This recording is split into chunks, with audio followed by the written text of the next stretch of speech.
Tired of messy testing workflows? Let's transform your Trello board into a powerful test case management system. First, create a new Trello board specifically for test case management.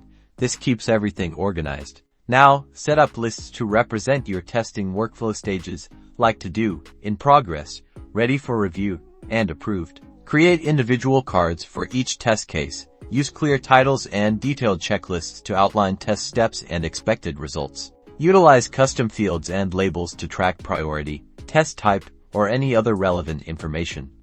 This helps you filter and sort your test cases effectively.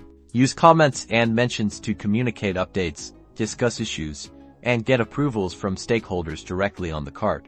Assign reviewers and set deadlines to keep the process moving. This makes sure everyone knows their responsibilities and timelines. Consider using the approvals power-up for formal sign-offs. This provides a clear audit trail of approved test cases. Once a test case is validated and approved, move the card to the approved list. Now you have a transparent and efficient testing workflow right within Trello. Start streamlining your test case management today and watch your team's productivity soar. #TRELLO testing #test case management.